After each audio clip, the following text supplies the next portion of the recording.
علامہ صاحب بات تھوڑی سی کڑوی ضرور ہے، اگر لگے تو معذرت، لیکن دل کی بات ہے، میں آپ سے کرنا چاہتا ہوں، اور وہ یہ کہ اس وقت تک کہ جب تک ایک اسلامی ملک پہ حملہ نہیں ہوا سب سوتے رہے.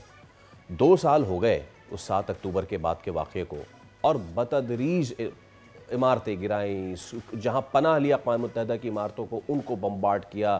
اب بچوں کو بھوکا مار رہے ہیں، ضعیفوں کے ہڈیوں کے پنجر نظر آ رہے ہیں. لیکن اس وقت تک بھی معذرت کے ساتھ کوئی اسلامی ملک، آپ پاکستان کو ایک طرف کر دیجئے یا ترکیے کو ایک طرف کر دیجئے، اس کے علاوہ کوئی اسلامی ملک نہیں اٹھا اور بولا کہ چلیے آئیے ہم ذرا اپنا زور بازو دکھاتے ہیں. پھر کیا کس نے؟ کون لے کے اٹھا معاملہ؟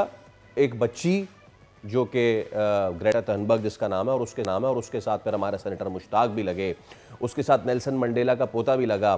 کہنے کا مقصد یہ کہ وہ اسلام جو مجھے یہ سکھاتا ہے کہ انسانیت پہلے ہے، وہ میرے مسلم ممالک اس کو فالو نہیں کر رہے ہیں، وہ غیر مسلم ممالک کے غیر مسلم لوگ باشندے اس کو فالو کر رہے ہیں، اور ہم یہاں پہ آج موجود ہیں. تو آج جہاں پہ غزہ والے ہیں نا، اس کے اگر ذمہ دار اسرائیل اور امریکہ ہے تو اس کے آدھے ذمہ دار ہم بھی ہیں سر. بسم اللہ الرحمن الرحیم. آپ نے بہت پیاری بات کی. آپ کی بات کا خلاصہ بھی یہی ہے، اسی کو میں آگے لے کے چلتا ہوں کہ اس وقت انسانیت کا رشتہ وہ آگے بڑھ چکا ہے، اور ہمارا جو ایمان والا رشتہ وہ کمزور پڑ چکا ہے.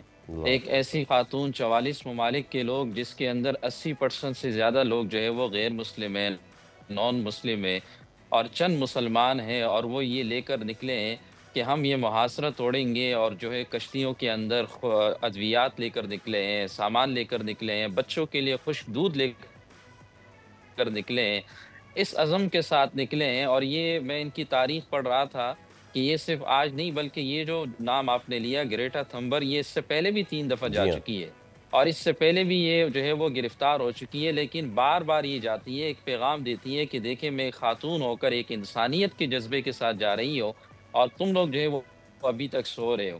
اس وقت آپ اگر معاشرے کا عالم دیکھیے، آپ کے پوری دنیا کے اندر اس وقت گزشتہ رات کو جرمنی میں، فرانس کے اندر، یونان کے اندر، مختلف ممالک کے اندر بڑے بڑے پروٹیسٹ ہوئے.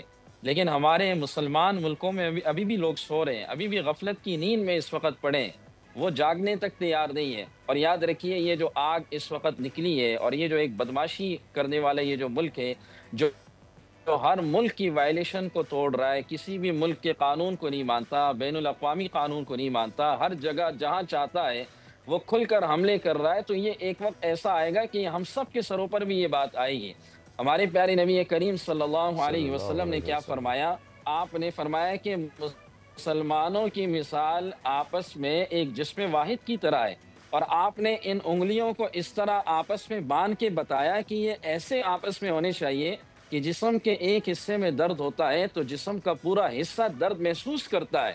اگر مسلمان کہیں پر پریشان ہے، اسے درد ہے، تو مسلمان کو یہ درد محسوس کرنا چاہیے. میں آپ کو تاریخ کے پرانے اوراق کے اندر پلٹاتا ہوں اور آپ کو بتاتا ہوں جی کہ ایک خلیفہ تھا، خلیفہ معتصم، اور یہاں پر عمودیہ علاقے کے اندر رومیوں نے ایک بچی کو گرفتار کیا، اور ایک خاتون کو گرفتار کرنے کے بعد اسے جلاد جو ہے وہ کوڑے لگا رہا ہے، اور کوڑے لگاتے ہوئے وہ خاتون کہتی ہے اے خلیفہ معتصم آپ کہاں ہیں؟ تو وہ جلاد ہنسنے لگا اور کہنے لگا کہ تمہاری یہ آواز خلیفہ سنے گا بھلا جو کہ بغداد میں بیٹھا ہے. کسی طریقے سے یہ اس کی بات پہنچتے پہنچتے خلیفہ تک پہنچ گئی، اور خلیفہ کے دن رات بے چین ہونے لگے، اور اس نے ایک لشکر تیار کیا. اس نے کہا یہ جس قلعے میں قید ہے مجھے معلومات کر کے بتاؤ یہ قلعہ کتنا بڑا ہے، اور اس پر حملہ کرنے کے لیے تیاری کی جائے. آخر مسلمانوں نے حملہ کیا، اور اس خاتون کی وہ بات کہ ایک خلیفہ معتصم کہاں ہے، مسلمانوں نے تمام اپنے لوگوں کو اس قید سے آزاد کیا. ایک خاتون کے بلکنے پر ہمارے اس پاکستان کے اندر محمد بن قاسم آئے. بالکل علامہ صاحب، وقت کی کمی ہے، لیکن کیونکہ آپ کا پوائنٹ بہت عام ہے. سبسکرائب کریں اور بیل دبائیں تاکہ کوئی خبر رہ نہ جائے.